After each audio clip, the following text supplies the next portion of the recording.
Un poeta olvidado, de Vladimir Nabokov. En 1899, en el San Petersburgo de aquellos días, solemne, mullido e inmune al cambio, una organización cultural prominente, la Sociedad para el Progreso de la Literatura Rusa, decidió conmemorar a bombo y platillo la figura del poeta Konstantin Perov, muerto 50 años atrás a la ardiente edad de 24 años. Se le conocía como el Rimbaud ruso y, aunque el joven francés le superaba en genio y talento, la comparación no era del todo injustificada.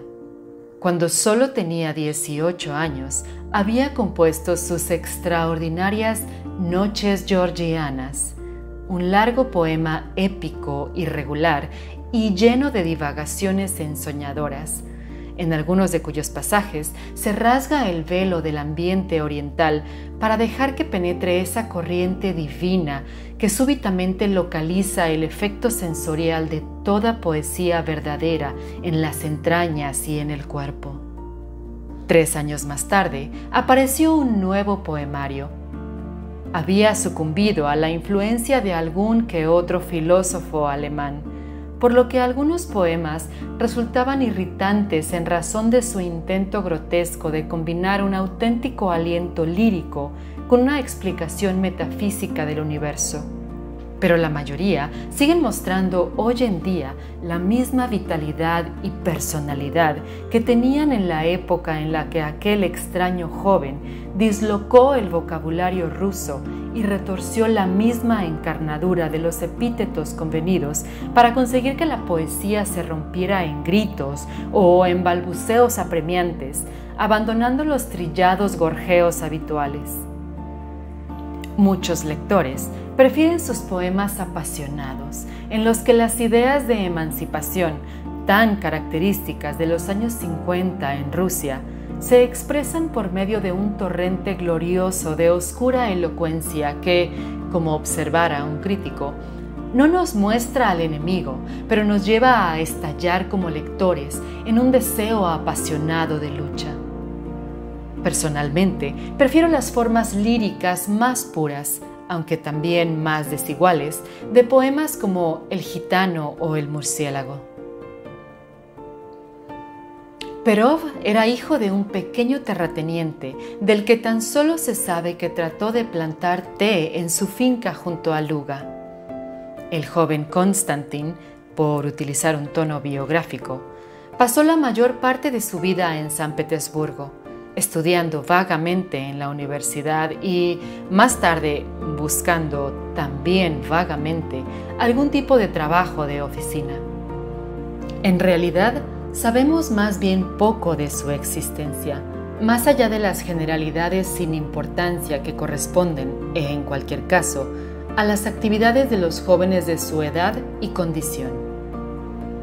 Un pasaje de la correspondencia del famoso poeta Nekrasov, a quien un día conoció casualmente en una librería, esboza la imagen de un joven taciturno, desequilibrado, torpe y brusco, con los ojos de un niño y la espalda de un empleado de una compañía de mudanzas. También se menciona su nombre en un informe policial donde se le presenta en un café de la avenida Nevsky conversando en tono conspiratorio con otros 2 estudiantes. Y se dice que su hermana, que se casó con un comerciante de Riga, deploraba sus escarceos amorosos con modistas y lavanderas. En el otoño de 1849 visitó a su padre con el propósito concreto de obtener algún dinero para viajar a España. Su padre, un hombre de reacciones primarias, le abofeteó en la cara y unos días más tarde el pobre chico se ahogó mientras se bañaba en un río cercano. Se encontraron sus ropas y una manzana medio comida abandonadas bajo un abedul, pero nunca se logró recuperar el cuerpo. Su fama fue creciendo lentamente, un pasaje de las noches georgianas, siempre el mismo en todas las antologías. un artículo violento escrito por el crítico radical Dobrolubov en 1859, alabando las implicaciones revolucionarias de sus poemas más débiles. En los 80, la opinión generalizada de que el ambiente reaccionario había frustrado y destruido finalmente un talento importante, aunque todavía en desarrollo. Eso era más o menos todo lo que había. En los años 90, y en razón de un interés más saludable por la poesía que coincidió, como suele pasar a veces, con una época políticamente aburrida pero enérgica, comenzó a desatarse un extraordinario interés por redescubrir las rimas de Perov, mientras que, por otro lado, la gente de mentalidad liberal manifestaba su acuerdo con la versión esbozada por Dobrolubov. La suscripción para erigirle un monumento en uno de los parques públicos constituyó un auténtico éxito.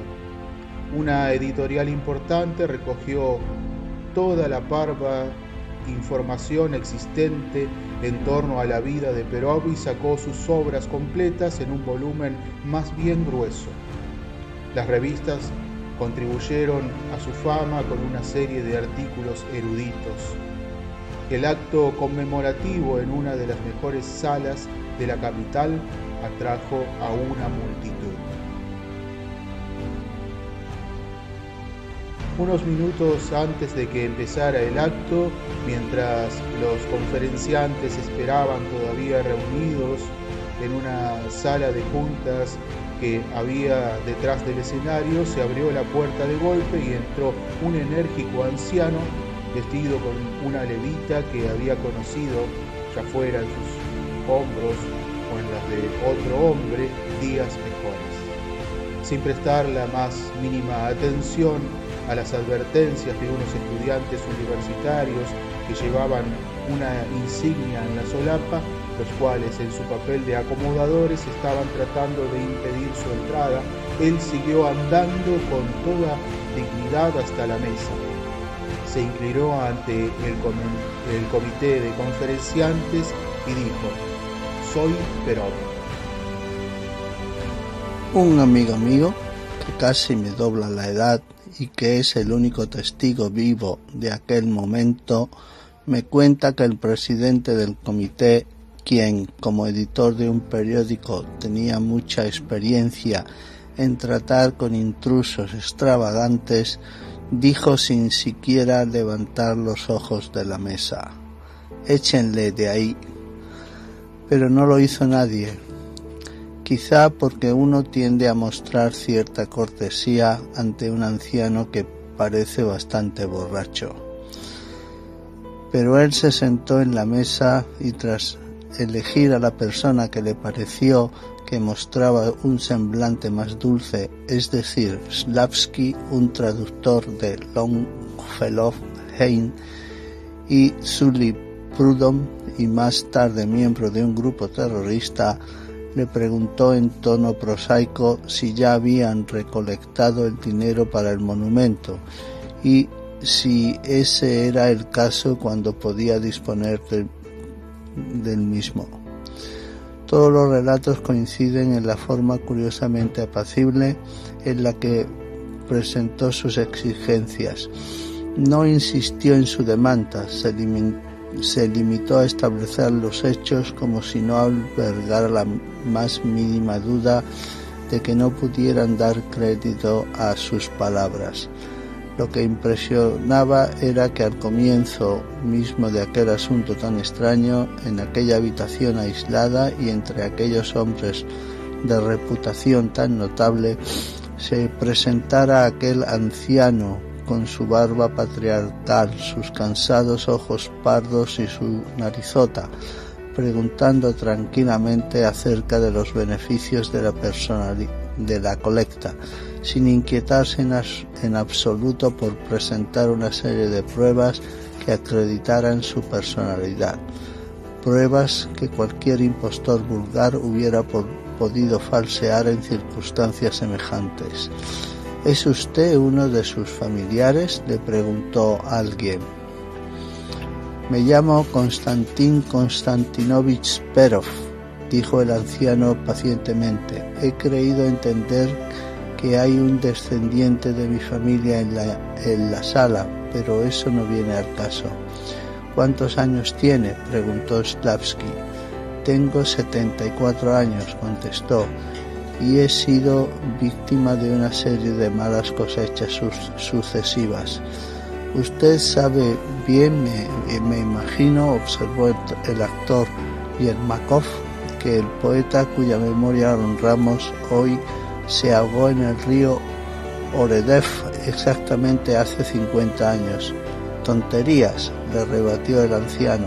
Yo mismo orquesté aquel suceso por razones que no vienen al caso explicar. Y ahora, querido amigo, dijo el presidente del comité, creo que tiene que irse. Lo apartaron de sus mentes y fueron en tropel hasta el estrado severamente iluminado, donde otra mesa de juntas, cubierta con un solemne paño rojo, con el número necesario de sillas tras ella, llevaba un buen tiempo hipnotizando a la audiencia con el brillo de una jarra de agua tradicional. A la izquierda de la mesa se exponía un retrato, un óleo cedido por la Galería de Arte Cheremetevsky. Representaba a Perov. A los 22 años, un joven de tez morena y cabellera romántica, vestido con una camisa abierta. El caballete había sido piadosamente camuflado con una serie de flores y hojas verdes.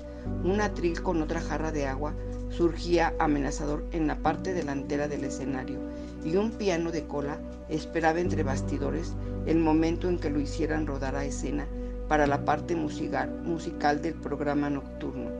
La sala estaba atestada de público, gente del mundo literario, abogados ilustrados, estudiosos, inquietos estudiantes universitarios de ambos sexos y demás.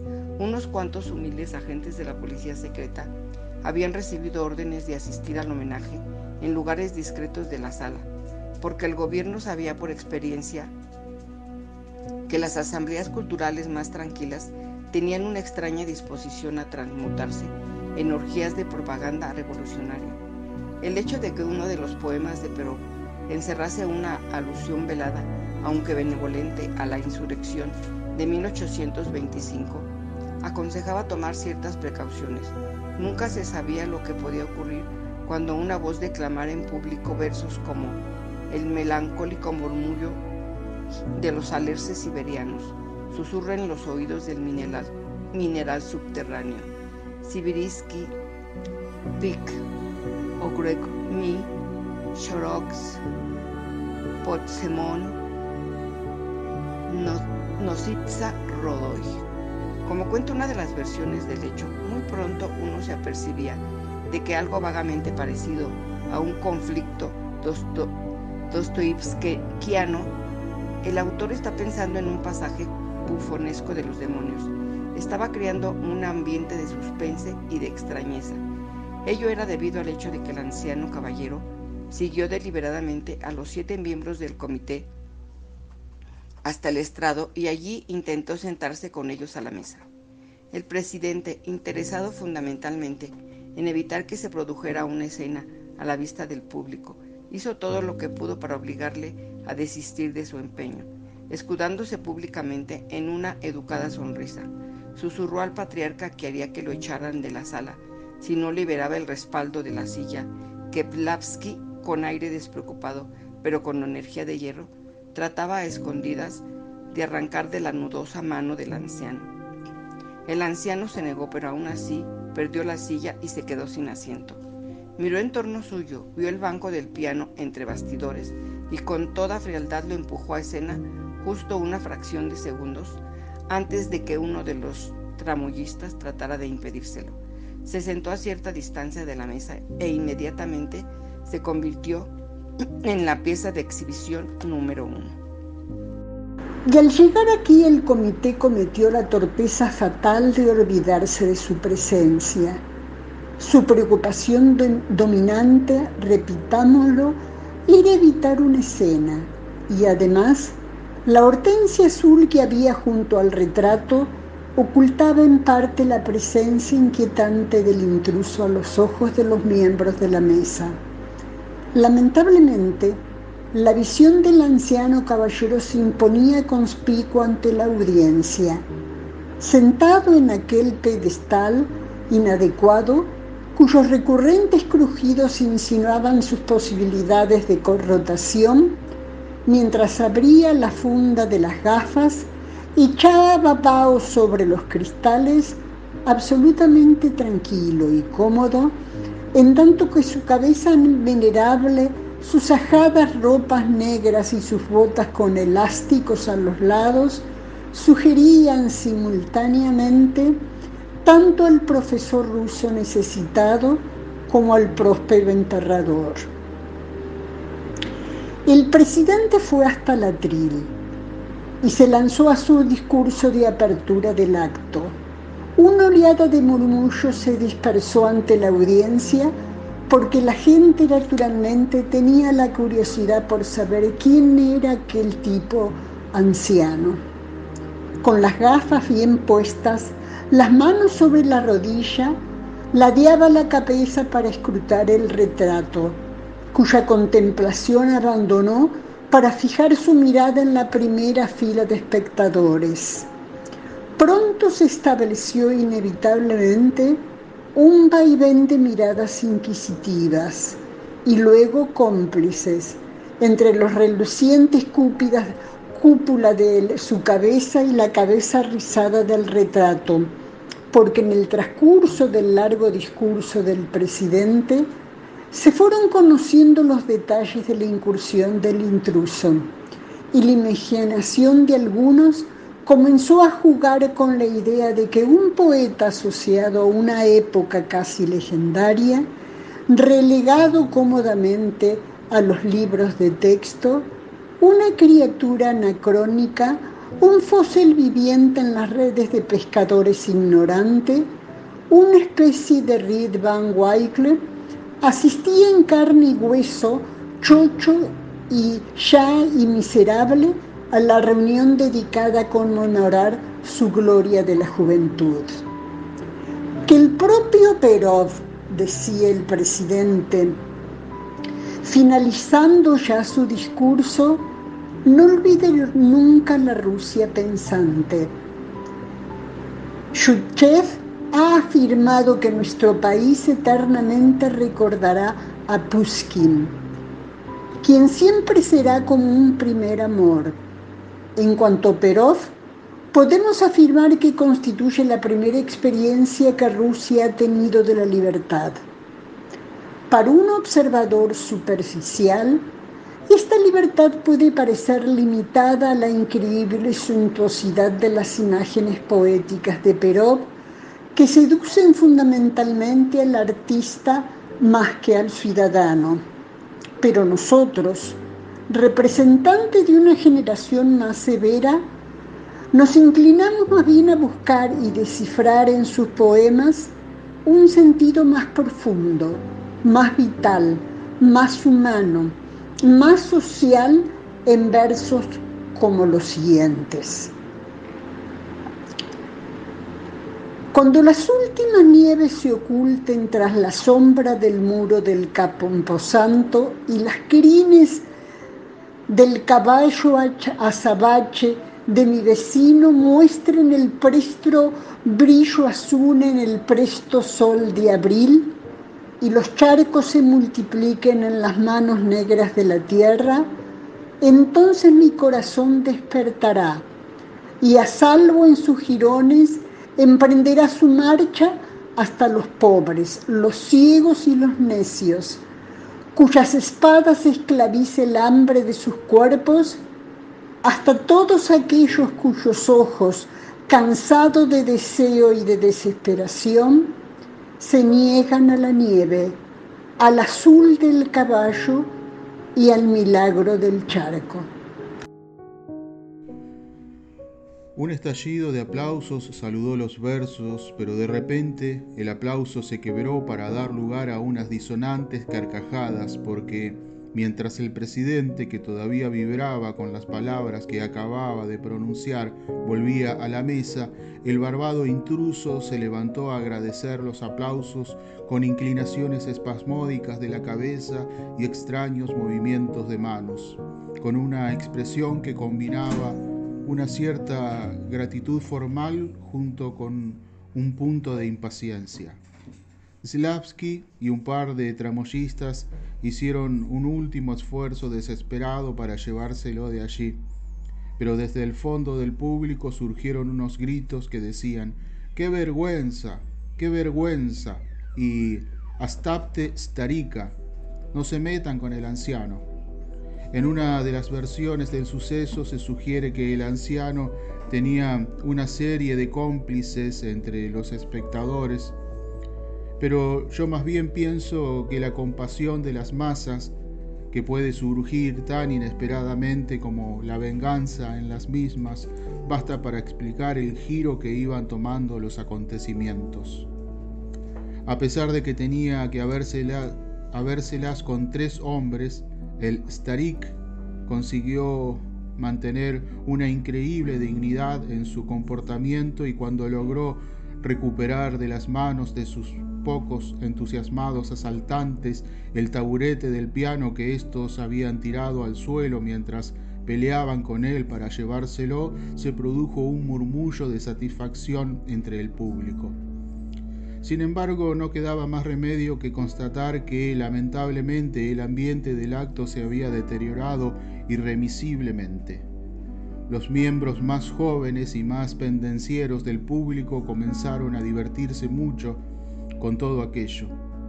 El presidente, con un temblequeo en las aletas de la nariz, se sirvió un vaso de agua.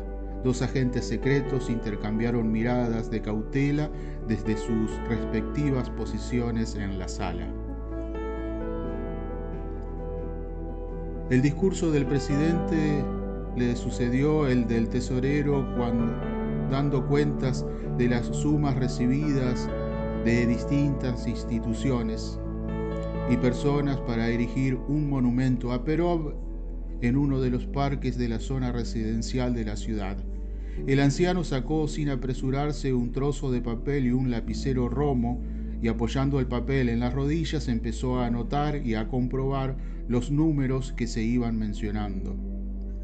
Luego la nieta de la hermana de Perov apareció un momento sobre el escenario.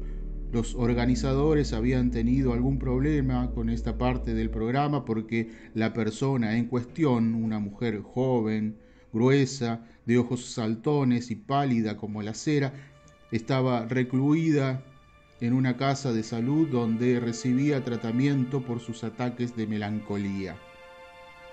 La mostraron al público durante un segundo con aquella boca retorcida y su patético vestido rosa, y luego la entregaron a toda prisa a los brazos firmes de una mujer corpulenta enviada por el sanatorio.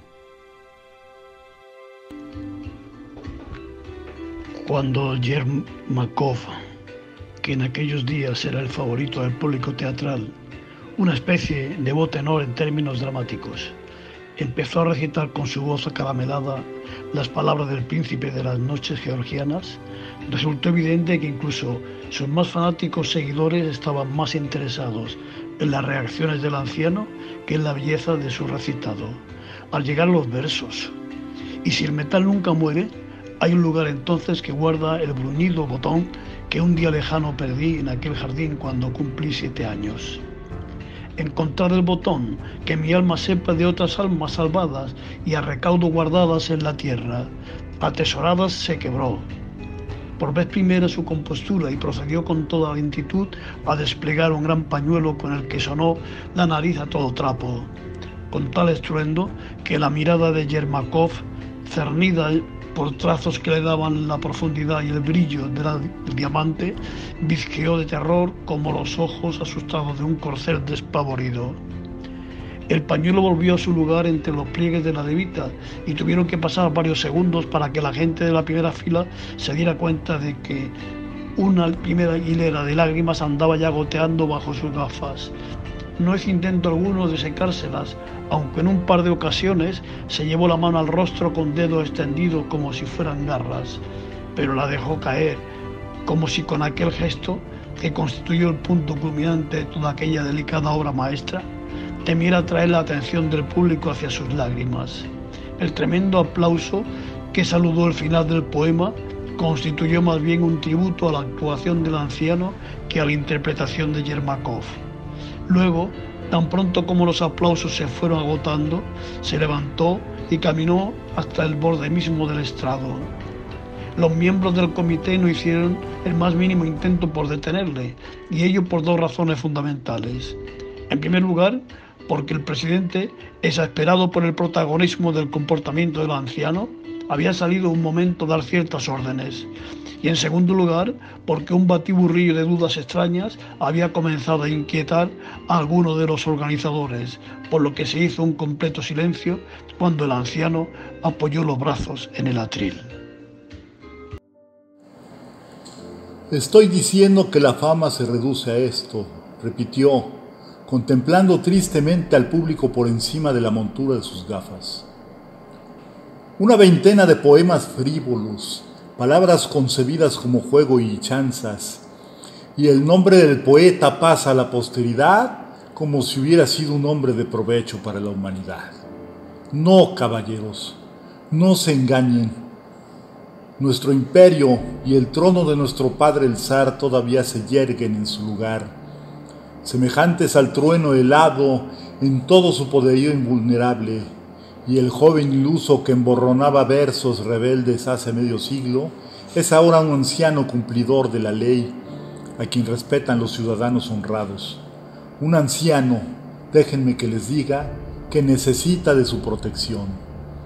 Soy la víctima de los elementos, la tierra que he labrado con mi sudor, los corderos que he amamantado personalmente, el trigo cuyos brazos he contemplado moverse al viento, y al llegar aquí, dos policías enormes se llevaron rápidamente al anciano sin que opusiera resistencia. El público alcanzó a ver cómo lo sacaban de ahí como una exhalación. La chaqueta a un lado, la barba del otro, una esposa colgando de la muñeca, pero con el orgullo y la gravedad retratados todavía en su mirada. En la reseña del acto, los periódicos más importantes se refirieron tan solo de pasada al lamentable incidente, que lo había estropeado un tanto, pero que el desprestigiado Heraldo de San Petersburgo, un panfleto reaccionario y sensacionalista editado por los hermanos Kerstov en beneficio de la clase media baja y de su sustrato bienaventuradamente semialfabeto de trabajadores, proclamó en una serie de artículos que el lamentable incidente no era sino la reaparición del auténtico Perov. 4. Mientras tanto, el anciano que fue recogido por el riquísimo mercader Gromov, un excéntrico de lo más vulgar, cuya residencia estaba repleta de monjes, vagabundos, curanderos y pergomísticos, el Heraldo publicó unas entrevistas con el impostor. En las mismas, aquel decía cosas horribles acerca de los esclavos lacayos del Partido Revolucionario, que le habían robado su identidad y también su dinero. Se proponía recuperar aquel dinero legalmente sacándoselo a los editores de las obras completas de Perov. Un estudioso borracho relacionado con la casa de Gromov observó las semejanzas, desgraciadamente bastante evidentes, entre los rasgos del anciano y los del retrato. Apareció un relato detallado pero totalmente improbable de cómo había orquestado un suicidio para llevar en adelante una vida cristiana en el seno de la Santa Rusia. Había sido de todo: vendedor ambulante, cazador de pájaros, barquero en el Volga, y había acabado por adquirir un poco de tierra en una provincia lejana. Yo he visto un ejemplar de un librillo sórdido, La muerte y resurrección de Konstantin Perov, que solían vender por las calles unos mendigos muertos de frío junto con las aventuras del Marqués de Sade y los recuerdos de una amazona. Pero mi mejor hallazgo, no obstante, en mi búsqueda por viejos archivos, es una fotografía toda borrosa del barbado impostor encaramado sobre el mármol del inacabado monumento a Perov en un parque de árboles desnudos. Se le ve muy erguido, con los brazos cruzados. Lleva una gorra de piel redonda y un par de polainas nuevas, pero va sin abrigo. Un pequeño grupo de admiradores está reunido a sus pies, y sus rostros blancos miran pequeños a la cámara con aquella mirada tan peculiar de complacencia, de mirarse al ombligo, tan típica de los grupos dispuestos a linchar a alguien. En este ambiente donde florece el gamberrismo y la complacencia reaccionaria, tan íntimamente unido en Rusia con los ideales gubernamentales, independientemente de que el zar se llame Alejandro, Nicolás o Iván. La inteligencia apenas podía visualizar el desastre que se suponía el identificar al Perov puro, ardiente y revolucionario, de sus poemas como un anciano vulgar revolcándose en una pocilga pintada. Lo trágico era que aunque ni Gromov ni los hermanos Kerstov creían realmente que aquel histrión fuera el verdadero Perov, muchos ciudadanos honrados y cultivados habían llegado a obsesionarse con la idea imposible de que habían expulsado a la verdad y a la justicia. Como dice una carta de Zablatsky a Korolenko que acaba de publicar, uno se estremece al pensar que una dádiva del destino, sin precedente en la historia, la resurrección de un gran poeta del pasado, como un Lázaro que emergiera de su tumba, pueda ser íntegramente olvidada, incluso, aún peor, que pueda ser considerada un pequeño engaño diabólico por parte del hombre, cuyo único crimen ha sido medio siglo de silencio y unos cuantos minutos de palabrería enloquecida. Las palabras son confusas, pero el nudo de su argumentación está claro. La Rusia intelectual tenía menos miedo a resultar víctima de un engaño que a apadrinar un espantoso error. Pero había algo que todavía temía más, la destrucción de un ideal, porque un tipo radical está dispuesto a destrozar todo en el mundo, excepto la palabrería trivial, por más dudosa y anticuada que resulte, que por alguna razón oscura ha bendecido el radicalismo.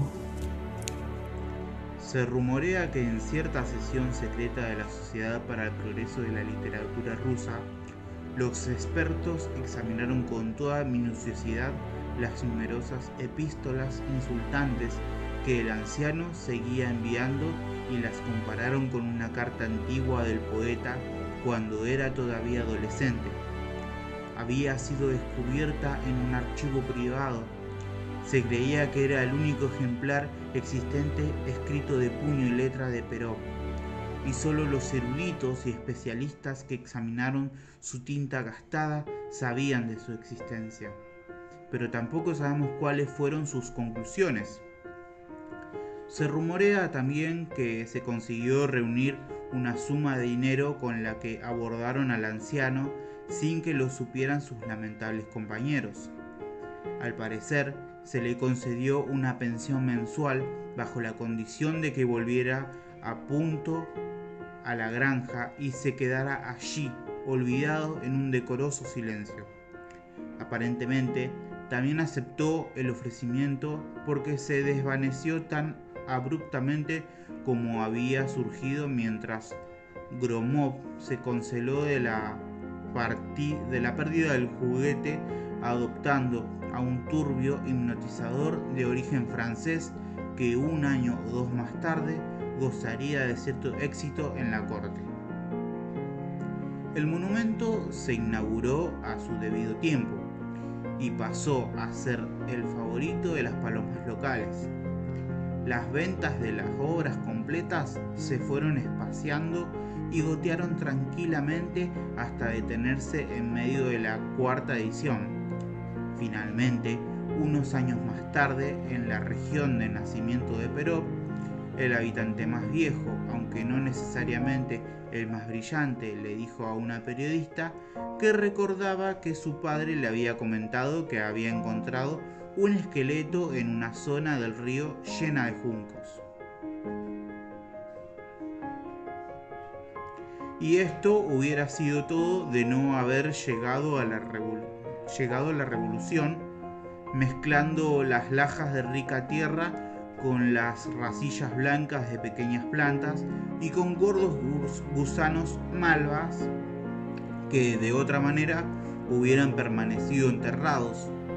Cuando comienzo de los años 20, en la oscura ciudad hambrienta pero mórbidamente activa, surgieron varias instituciones culturales extrañas, como librerías, donde los escritores famosos pero indigentes vendían sus propios libros y demás. Alguien se ganó el salario de un par de meses montando un pequeño museo en torno a Perov, y ello condujo a una nueva resurrección. ¿Qué se exhibía? Todo excepto una cosa, la carta. Un pasado de segunda mano en una sala desguarnecida. Los ojos ovalados y los rizos pardos del inapreciable retrato de Sheremetevsky, con una grieta en la región del cuello descubierto que sugería que alguien había quizá intentado decapitarlo. Un volumen gastado de las noches georgianas cuya propiedad se atribuía a Nekrasov. Una fotografía insulsa de la escuela del pueblo construida en el lugar donde el padre del poeta tenía su casa y el huerto. Un viejo guante que se había dejado olvidado a algún visitante del museo. Varias ediciones de las obras de Perov, distribuidas de forma que ocuparan el mayor espacio posible. Y como estas pobres reliquias se resistían a formar una familia feliz, se incorporaron a la exposición varios artículos de época, como la bata que llevaba un famoso crítico radical cuando trabajaba en su estudio rococó y las cadenas que había llevado en su prisión siberiana de madera. Pero de nuevo, como ni estos objetos ni tampoco los retratos de varios artistas contemporáneos ocupaban el suficiente espacio, hubo que instalar en el centro de la sala sombría una réplica del primer vagón de ferrocarril que circuló por Rusia en los años 40 entre San Petersburgo y Tsarskoye Selo. El anciano, que ya tenía más de 90 años, pero seguía hablando con propiedad y se mantenía todavía erguido, se presentaba en el museo como si fuera el anfitrión en el lugar del portero. Tenías la extraña impresión de que estaba a punto de llevarte hasta la próxima estancia inexistente, donde se iba a servir la cena. Todas sus posesiones se reducían, sin embargo, a una estufa detrás de un biombo y al banco en el que dormía. Pero si comprabas uno de los libros que se vendían a la entrada, te lo firmaba y dedicaba con la mayor naturalidad. Pero una mañana lo encontró muerto en el banco, la mujer que le llevaba la comida. Durante una temporada vivieron en el museo 3 familias peleonas y muy pronto desaparecieron los objetos expuestos. Y como si una gran mano, con un gran ruido como de raspado, hubiera desgarrado una serie de páginas de un número de libros, o como si un novelista frívolo hubiera embotellado un diablillo de ficción dentro de un vaso de verdad, o como si... Pero no importa. De una forma u otra, en los 20 años siguientes más o menos, Rusia perdió todo contacto con la poesía de Perov. Los jóvenes ciudadanos soviéticos saben tan poco de sus obras como de las mías. Sin duda, llegará el día en que volverán a publicarlas y de nuevo despertarán admiración. No obstante, no puedo evitar el pensar que, tal y como están las cosas, la gente se está perdiendo algo importante. Me pregunto a sí mismo qué pensarán en el futuro los historiadores acerca del anciano y de su extraordinaria pretensión. Pero eso, desde luego, es un asunto de importancia secundaria.